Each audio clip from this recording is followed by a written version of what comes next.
Mereka bilang kalau batik Berkah ini bukan batik asli Jambi lah. Dan akhirnya kita bisa membuktikan ke mereka, kita bisa lebih naik level daripada mereka gitu. Kita harus melihat peluang apa yang bisa kita ambil. Abah itu dia pulang kerja bantu mama bantu mama buat ngelorot. Ibaratnya kalau subuh-subuh dia itu bukannya istirahat, tapi dia mencuri waktu buat apa yang bisa dikerjain. Abah itu pokoknya luar biasa deh. Teman-teman dari tim Berkah itu juga bantu. Jadi nangis. Sorry mas.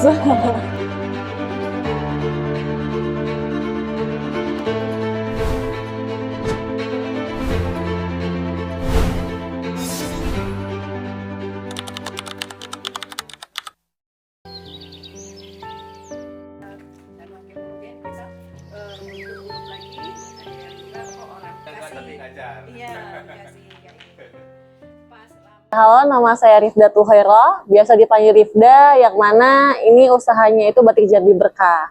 Nah, Batik Jambi Berkah ini berdiri pada tahun 1987 oleh ibu saya, itu Ibu Mahmuda. Jadi sekarang ini saya merupakan generasi kedua dari Batik Berkah. Nah, Batik Berkah sendiri itu berawal dari batik desa di seberang sungai kota Jambi.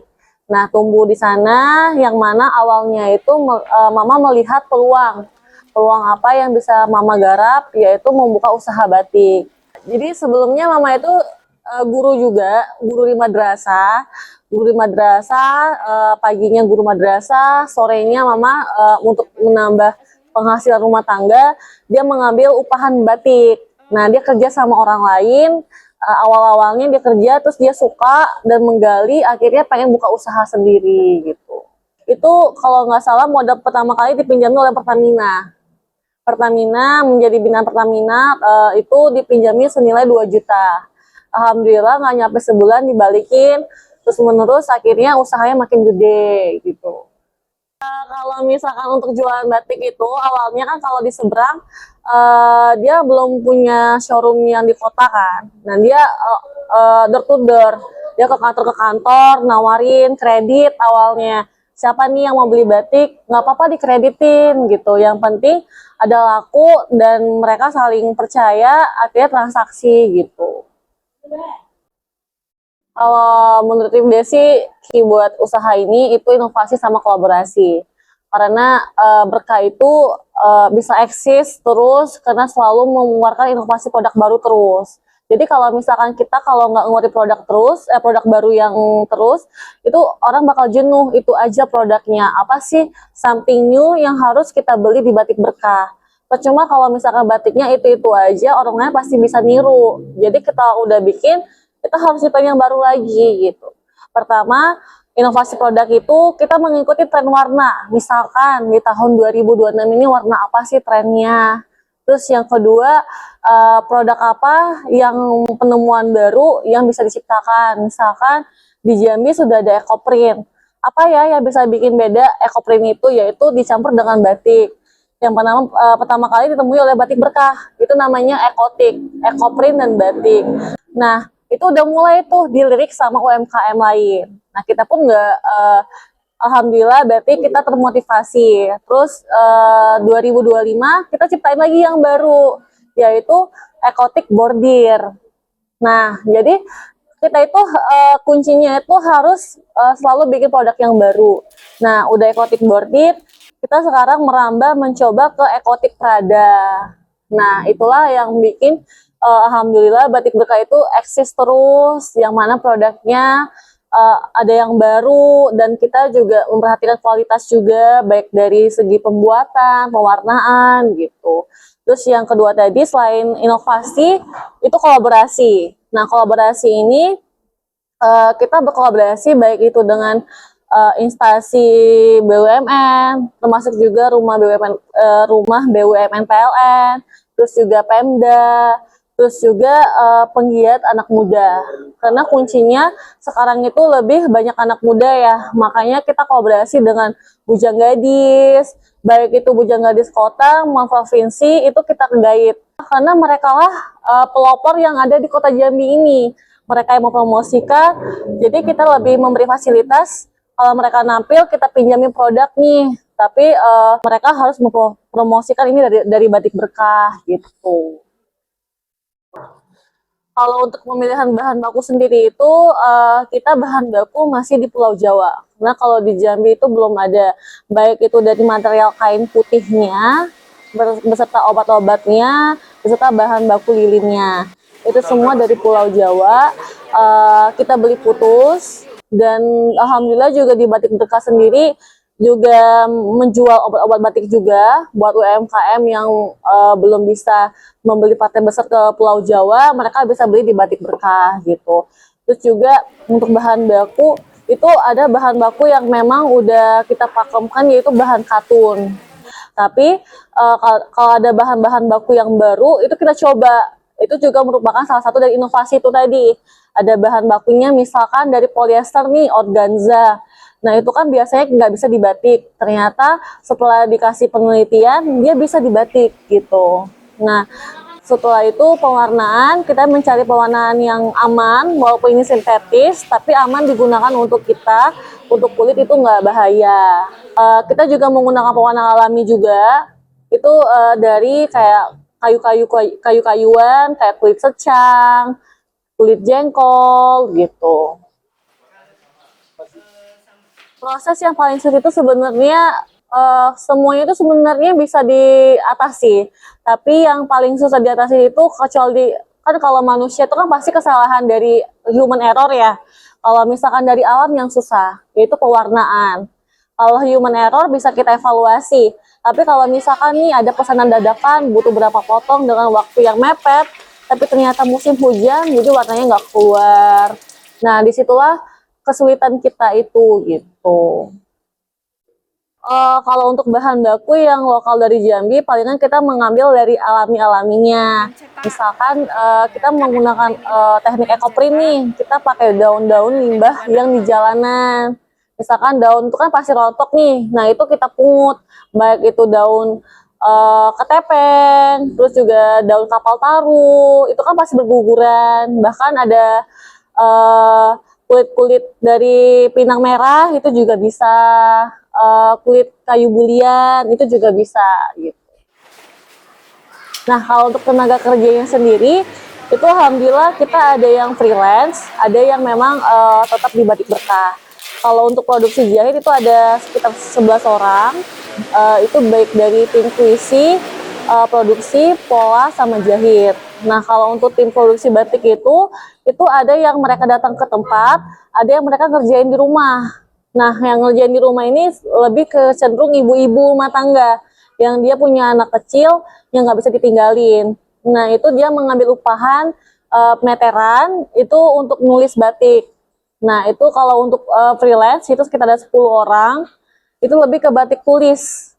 Jadi mereka ngerjainnya di rumah. Karena kalau kita paksa mereka ke toko kasihan. Nah itu mereka ngerjain di rumah. Terus juga kalau yang untuk di showroom produksinya sendiri itu ada 5 orang yang stay di produksi Batik Berkah. Terus kalau untuk customer service-nya ada 10. Totalnya kurang lebih ada 30. Dari kita pun berusaha untuk selalu quality control. Sebelum produknya nyampe ke customer, kita cek dulu, kita kuisi apakah udah benar sesuai atau enggak. Terus kita juga berupaya kalau memang udah jadi bajunya, kalau nggak sesuai bisa kita fitting dulu, dan kita memberi garansi kalau misalkan ini bukan batik asli, kita balikin uang 5 kali lipat. Terus juga kedua, kalau misalkan tidak ada kesesuaian ukuran, bisa kita fitting ulang, kita rombaknya gratis gitu. Kalau cerita sedih itu pasti banyak sih, apalagi kalau perjuangan orang tua itu dari batik desa, terus berjuang untuk membeli ruko di pasar, itu kan lumayan besar ya perjuangannya. Dan pastinya berawal dari kantor ke kantor, itu pun pasti ada yang nggak bayar lunas. Nah tapi ya mama bilang anggap aja itu pahalanya. Salah satu mungkin cara kita untuk lebih naik satu tangga lagi. Nah selain itu juga ada juga kalau misalkan kita udah bikin bahan nih seragam 50 potong, tapi kan kita kan udah konsekuensi ya, kalau nggak sama kita ganti ulang. Nah itu juga termasuk salah satu kesulitan kita juga. Pasti kita beli bahan baru lagi, bahan baku baru lagi, mencoba lagi, pasti yang rugi dari bahan, bayar SDM, itu juga salah satu kesulitan kita juga. Terus juga kalau untuk kompetitor sih sebenarnya udah biasa sih, namanya kompetitor pasti ada ATM, tiru meniru. Itu kalau menurut Mama sih anggap aja berarti punya kita bagus gitu. Dan terakhir itu COVID. Kebetulan Rifda itu baru pegang Batik Berkah tahun 2019. Selesai dari Bandung, ngambil jurusan fashion designer, tamat, langsung mengikuti Mama untuk terjun di dunia bisnis. Nah, tahun itu langsung COVID. Nah, COVID itu ya sempat bingung sih ini gimana, mana SDM-nya juga lumayan banyak. Kasihan sama mereka semua kan, kalau misalkan di WFH-in pasti nggak ada penghasilan tambahan gitu loh. Sedangkan itu pun juga lumayan lama. Dan akhirnya Rifda mencari inisiatif sendiri. Rifda menghubungi salah satu pejabat yang ada di Kota Jambi untuk menawarkan apa yang bisa Rifda kontribusi buat Kota Jambi. Salah satunya bikin APD. Nah, alhamdulillah saat itu memang APD sulit ya digapai, dan akhirnya mereka memberi tantangan. Bisa nggak Rifda bikin APD sebanyak 10.000 dalam waktu 2 minggu. Nah, itu di kondisi Rifda baru lulus, Rifda langsung jawab iya. Padahal kan nggak ada pengalaman kan. Tapi lebih kayak daripada mereka nganggur gitu loh. Nah, akhirnya di waktu itu yang mana banyak pengusaha yang meresign karyawan atau memberhentikan sementara, alhamdulillah Rifda meng-hire mereka buat jahit APD gitu. Kalau itu sih pasti ada.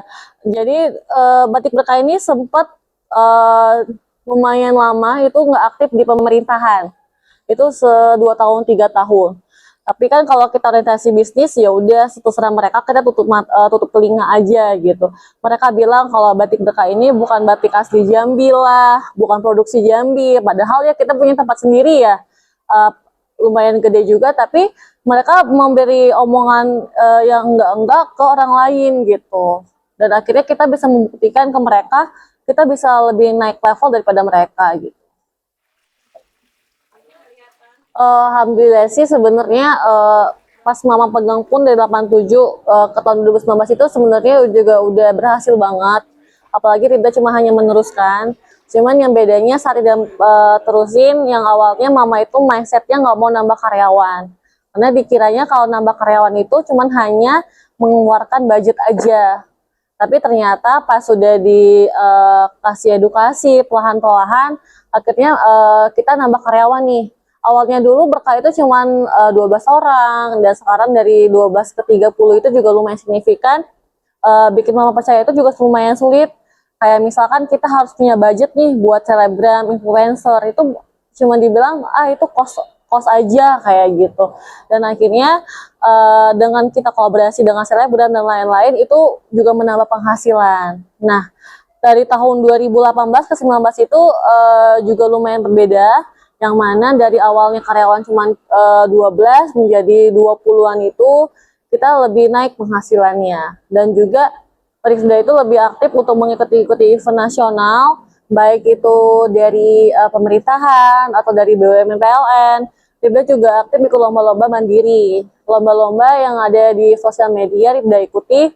Disitulah celah Rifda mendapat customer baru yang mereka pesannya dalam quantity yang lumayan besar gitu. Kalau untuk diceritakan dari awal itu sebenarnya Batik Berkah ini Mama awalnya mencelup sendiri, ngecat sendiri, itu ditemani sama almarhum Abah. Abah itu dia pulang kerja bantu Mama buat ngelorot. Terus juga ibaratnya kalau subuh-subuh dia itu bukannya istirahat, tapi dia mencuri waktu buat apa yang bisa dikerjain gitu. Terus juga Abah itu pokoknya luar biasa deh. Selain Abah juga pastinya teman-teman dari tim Berkah itu juga bantu gitu. Jadi nangis. Sorry Mas.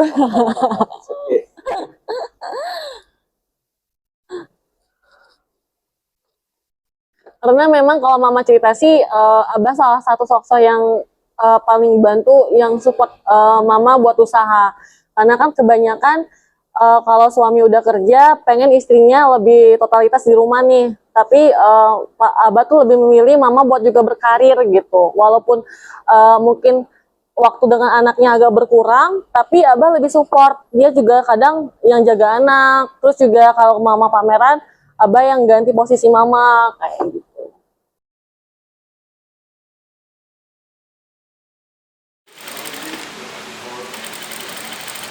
Alhamdulillah sih sebenarnya berkah itu pasarnya udah lumayan luas, apalagi di sosial media, di Instagram kita aktif. Cuman kita kalau di Shopee TikTok memang belum terlalu aktif.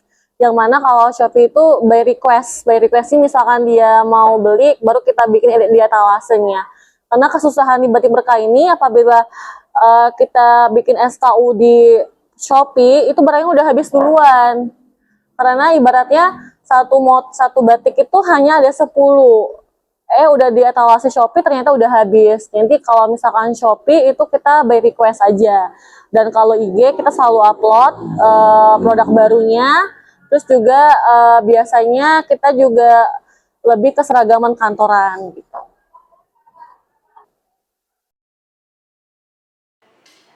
Sebenarnya kita pengennya itu kalau untuk ke depan pengen mengdevelopment sendiri tim buat lebih untuk eksportirnya, karena kita belum ada tim yang menghandle eksportir. Terus juga untuk sosial media misalkan yang memang dia khusus buat di TikTok Shop kayak gitu, yang mana sekarang itu kita lebih kayak udah nih memutuskan si A untuk si marketing, tapi ternyata permintaan offline itu lebih gede lagi gitu. Kalau untuk pengembangan produk, pastinya kita selalu mengikuti tren juga, melihat lagi tren apa yang booming, terus juga kita harus mengikuti event-event nasional, dan kalau bisa juga internasional, di mana kalau kita keluar itu kita bisa belajar lebih banyak lagi, apa sih kekurangan kita bisa mengevaluasi dari kegiatan yang kita ikuti, ternyata produk kita itu kurang ini loh, itu yang bisa kita pelajari gitu. Kalau di Batik Berkah sendiri itu lebih ke Instagram. Instagram itu juga udah aktif. Jadi di situ juga ada nomor WA-nya juga, WhatsApp. Terus juga di sana kita bisa beli by WA.